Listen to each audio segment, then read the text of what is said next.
Welcome in, Minnesota sports fans, to another edition of Vikings on SI right here on the Bring Me the Sports YouTube channel. Jonathan Harrison here, joined by Will Ragatz, covering the Vikings over on Vikings on SI. Will, another big test for the Vikings following up an impressive 23-17 win over the 49ers on Saturday. Now they host once again the Houston Texans and Stephon Diggs, CJ Stroud, Tank Dell. They've got Danielle Hunter, Will Anderson. There's a lot of matchups and players to watch in this one. So, as is our tradition that we've started over the past couple weeks, it's a five matchup Thursday. What are your five matchups you're watching? We'll start off with one. Yeah, I have to kind of go back to one that I've already used a few times here, and I don't want to do it every week, but I have to. It's the most fascinating thing to me, and that's Brian Flores, the chess master, the defensive guru, against the opposing offense or quarterback or whatever. In this case, focusing on CJ Stroud, because I mean, after that Vikings win last week, which was so impressive, and I think served as a statement and kind of a notice to the rest of the league that this team is for real. It doesn't get easier. It does not let up this week, and you could make an argument that the Texans might be a tougher matchup than a Christian McCaffrey-less 49ers team because CJ Stroud is that good, and that's no disrespect to Brock Purdy, who I think is very good and played a really good game against the Vikings for the most part. But CJ Stroud's on another level. He looks like, I mean, through 2 weeks of year two, the reigning offensive rookie of the year, he looks like he's in that top five conversation, and he's going to be up there with the Mahomes and the Allens. And I mean, Mahomes is his own tier, but he looks like he's going to be in that next, Josh Allen, Lamar Jackson, maybe Burrow type tier for a while. And just a special player. His ability to read defenses, make throws from the pocket, get out of the pocket, and make throws on the run. Stroud's really, really good, and if Vikings fans haven't watched a ton of him, I think they're gonna see some of that on Sunday. But at the same time, he's never faced a Brian Flores defense before, so this is going to be a fascinating matchup. All the different things that Flores does with disguise that really made things hard on Purdy last week. And then I'm curious to see how much do the Vikings blitz, because CJ Stroud this year has been unbelievable. He's been like one of the best quarterbacks in the league against the blitz. I think he's 17 of 20, 90 plus PFF passing grade. So how does Flores approach this from a game plan standpoint? It'll be really interesting to me. Yeah, you mentioned that blitz. The Vikings blitzing on 51% of their chances or defensive plays last year. That's dropped down to, in the first 2 weeks, 36%. Is that just a change because it feels like Brian Flores certainly has more depth on the defense to work with? He doesn't need to just go all out and blitz every single play to make up for some of the lack of quality in the defense. They did a good job in the offseason,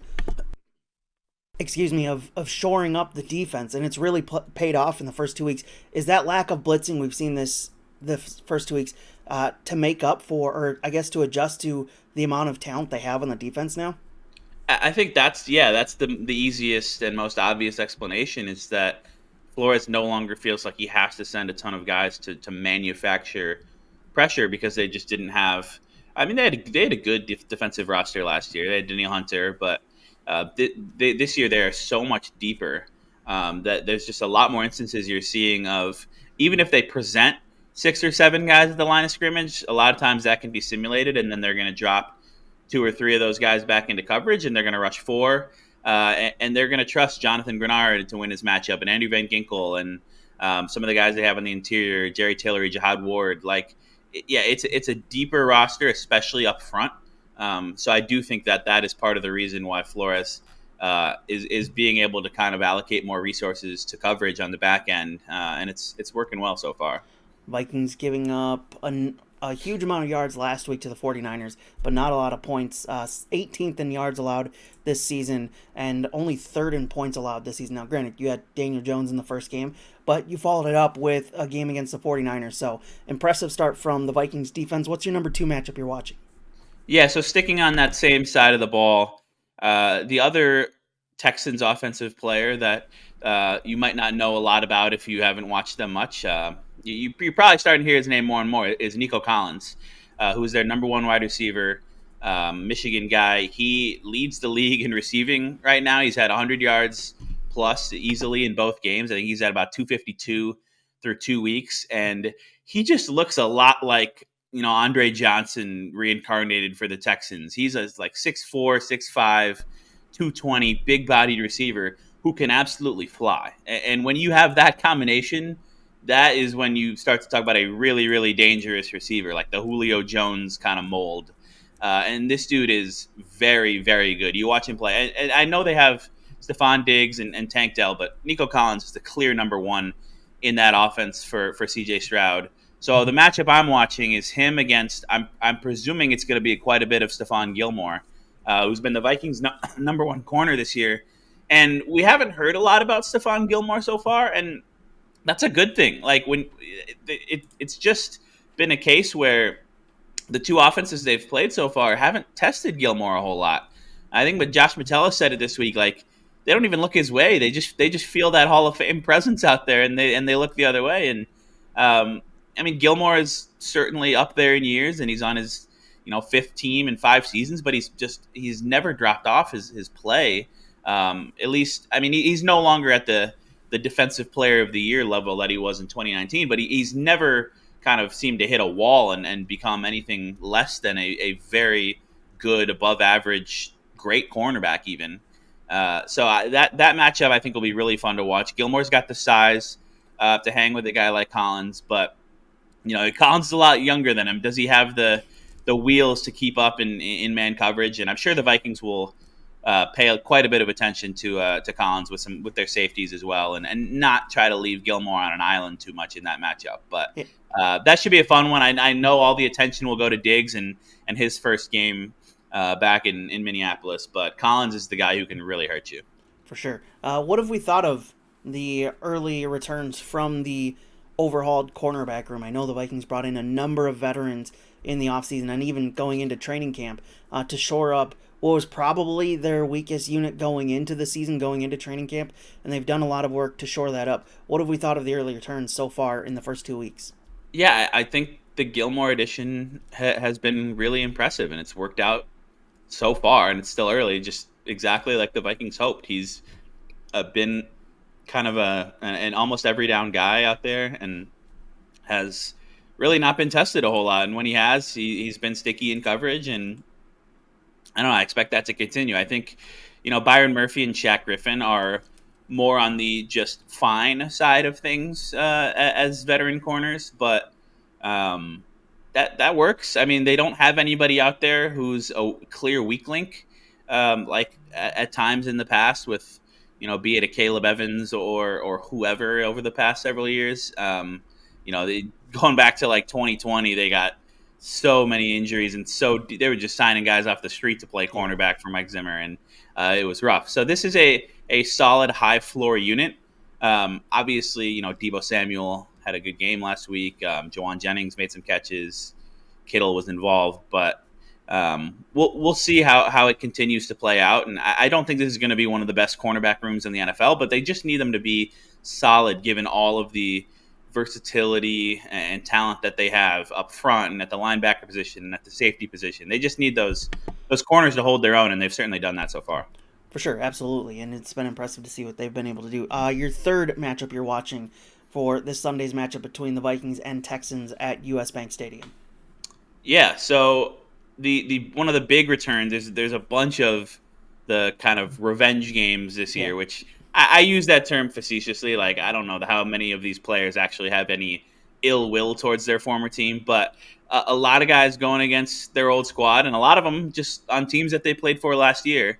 And one of those is Danielle Hunter, who I think will end up in the Vikings Ring of Honor someday. He's sixth in franchise history with 87.5 sacks. He was a 4-time Pro Bowler, just a really, really impressive success story as a third-round pick in that 2015 class that also included Diggs and Eric Kendricks. And he's coming back to Minneapolis this week, and he landed in a really good spot with the Texans. He grew up in the Houston area, and now he's playing for a contender. He's playing alongside Will Anderson Jr., the Defensive Rookie of the Year last year. And Hunter just looked absolutely like the Hunter we've all known for so many years in that Sunday night game against the Bears, where he just demolished Caleb Williams and had 7 pressures. And so the matchup I'm watching is Danielle Hunter is primarily going to line up over the right tackle, and that's Brian O'Neill, who was his teammate for 6 seasons. And those two have gone at it over and over and over and over again in training camp practice and just practices throughout the week. And so they both know each other really well, and I think there's a lot of mutual respect there. But on Sunday, that's going to be a really competitive matchup, and it could go a long way towards determining, how well the Vikings are able to protect Sam Darnold. And I will give a shout out as well to the Christian Darrisaw Will Anderson matchup on the other side, because that's also going to be extremely fun. But I just think the familiarity angle with Hunter and O'Neill, and just what it's like to go against somebody that you've faced so many times as a teammate, I think that's going to be pretty fun. Yeah, we talked last week about Sam Darnold going up against the defense that he played, we practiced against time after time last year. And you mentioned Danielle Hunter, Brian O'Neill, teammates for the last 6 years. Who, with the familiarity that they have against each other, who do you think that favors going into this matchup on Saturday or on Sunday? Does that familiarity favor Danielle Hunter and being able to know what moves work on Brian O'Neill and what don't, or does it favor Brian O'Neill knowing the move set that Danielle Hunter has to play with? It's actually a really good question, and I don't know that I know the answer. I would tend to lean maybe towards it favoring like the offensive player, because in those, you think about it, in those pass rusher, like outside linebacker versus tackle, or DN versus tackle interactions, the pass rusher is generally going to be the one initiating kind of the combat sequence, like making the first move, and then the offensive lineman trying to respond to it. So I think, in theory, O'Neill knowing what Hunter likes to do could help him. But I also don't know, because maybe Hunter's learned some new things from Will Anderson this offseason. He is a guy who's always had. He hasn't been like, if you stop his first move, then you're in trouble. He has counters. He can, if you set up one way, he can go inside, he can go outside, he can run right through you. He's also just a very, very, very good football player and a freakish athlete. So I think the familiarity maybe favors O'Neill, but I think the just overall talent of the matchup, Hunter still might have a slight edge. For sure. And that one, again, as you said, plenty of revenge game angles for this game Sunday. What's your number 4 matchup you're watching? Yeah, my number 4 matchup, staying on that same side of the ball, staying with kind of a familiarity thing. It's Justin Jefferson against Derek Stingley Jr., the Texans' number 1 cornerback, their top draft pick a few years ago, who in 2019 on that LSU undefeated national championship Joe Burrow-led team, Justin Jefferson and Jamar Chase were 2 of the stars on offense, and a true freshman Derek Stingley Jr. had a really huge breakout season for their defense as at cornerback. And so these two guys know each other. Stingley just had an interception last week. He's one of the more kind of impressive up-and-coming young corners. I think Stephon Gilmore tweeted on Sunday night that Stingley and Pat Surtain are his 2 favorite young corners. And Justin Jefferson now gets the chance to go against him as his former college teammate. And again, this is assuming that Jefferson will play. He was limited on Wednesday with a quad contusion, but all indications from Jefferson, from Kevin O'Connell, are that he's going to play in this game. So I think that's going to be a really fun matchup. I mean, the Texans have some impressive young defensive backs. The rookie Kamari Lassiter, their other corner, also had an interception against the Bears. I think he's allowed a 0.0 passer rating on targets in his coverage so far through 2 games of his career. So he might see a lot of Jalen Naylor, but I don't know that necessarily the Texans will like have Stingley shadow Jefferson, but I'm sure they're going to see quite a bit of each other, and that'll be a good LSU matchup right there. For sure. And Justin Jefferson playing with a new quarterback in Sam Darnold this season. And they've had some nice hookups early this season. Obviously, you mentioned the injury he suffered against the 49ers and his status. Still in question going into this game. But what have you thought of that connection between Darnold and Jefferson this season? We saw the 97-yard touchdown pass against the 49ers. That will obviously be on the highlight reels all season long. But overall, their connection this season, your thoughts on it? Yeah, it's looked sharp, and it looked sharp in training camp. You could see the rapport growing with Darnold and Jefferson over time, and I think that's carried over to this season. Obviously, week one, they were up by so much that there just wasn't a whole lot of need to pass. But there was the 44-yard ball from Darnold to Jefferson, and then they took that to another level with another deep one, really from their own goal line for the second straight week against the 49ers, and it turned into the 97-yard touchdown. So yeah, that deep connection's been there, and I think that's going to continue to be there with Darnold's arm strength if the Vikings offensive line can hold up on some of those routes.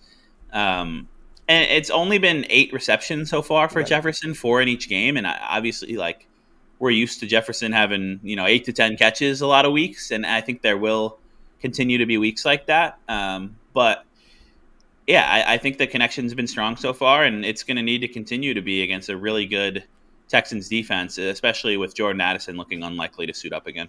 I know you said it's more likely that he will play, but if he can't go, what does that offense look like? We saw it a little bit at the end of the 49ers game when the Vikings were just trying to see out the win, and Darnold made some impressive plays for sure on that drive. But if Jefferson can't go, and they don't have Addison, they don't have TJ Hawkinson, that's a lot of talent they're missing in the offense that was one of the talking points and reasons why we all projected Sam Darnold to have a bounce back season because of the offense weapons. If he can't go, what does this offense look like without him? Yeah, Jefferson. If he doesn't play, the Vikings are in trouble. I think they could survive that against a lesser defense by leaning on Aaron Jones and Ty Chandler in the run game. I think Jalen Naylor, Brandon Powell, like those guys, Trent Sherfield are all fine NFL wide receivers, with Naylor really having some upside. But against this Texans defense, if Jefferson, I'm pretty sure he plays, but if he say aggravates something or has to leave the game, the Vikings would be in for a really tough time. I think just because you can only you can only lean on the run game so much Yeah. when the defense isn't really respecting your receivers out there. So that would be tough for the Vikings. All right, the fifth and final matchup that will decide this game on Sunday. What you got? Yeah, so there's a bunch of ways that I could have gone with this. You could still talk about a number of individual matchups, like the Jonathan Grenard revenge game if he's going against Titus Howard or whatever, a bunch of others. But I wanted to get a little like meta, a little bigger picture with my last one, and go with the Vikings versus expectations. And I think it's a real thing because the Vikings came into this season nobody believing in them. They went on the road against the Giants as like very slight favorites, blew them out, and people were like, okay, sure, do it against a real team. They come home, they're almost a touchdown underdogs against the 49ers, beat them by a touchdown, and now people are starting to take notice. And I think there's obviously still doubters out there and people who believe that this is kind of a fluky start, and they opened still as home underdogs against the Texans, so they have more bulletin board material. But now they're 2-0. People are talking about them a little bit. I don't think they can totally play up the nobody believes in us angle anymore. Like they've emerged a little bit. Yeah. I think expectations have changed as we've talked about on the channel this week. They've grown kind of externally. I think internally they've always been high. So how do the Vikings handle that, and how do they remain, as Kevin O'Connell said, disciplined to prepare the right way and the same way every week, and not lose focus, and do all the things that they have to do this week to get ready for another really tough opponent? So I just think that kind of big picture, Vikings are 2-0 now. It would be easy in some sense to say, oh yeah, we're coming off that big win, like we can beat anybody now. And if you let up for a second, this Texans team, their offense, their defense, they're going to come into your stadium and make you pay for it. So I don't think that the Vikings are going to have an issue with staying locked in and staying prepared, but they got to be able to continue to prepare well this week and go out there on Sunday and find another way to win a football game and to bounce back from any adversity that's going to happen within the game. Say the Vikings win. Go 3-0 with some wins against the 49ers and Texans, who were coming into the season among the favorites in their respective conferences. If the Vikings win, pull off the upset, go to 3-0, where does that put them in the conversation for contenders? Because obviously there will still be a lot of doubters because you have Sam Darnold as quarterback. There's been injuries and players still coming back from them, and they would have done it without two of their big attacking or big receiving talents in Jordan Addison and T.J. Hawkinson for much of this run. Where does that put them in the conversation if they can pull off the win and go to 3-0 this weekend?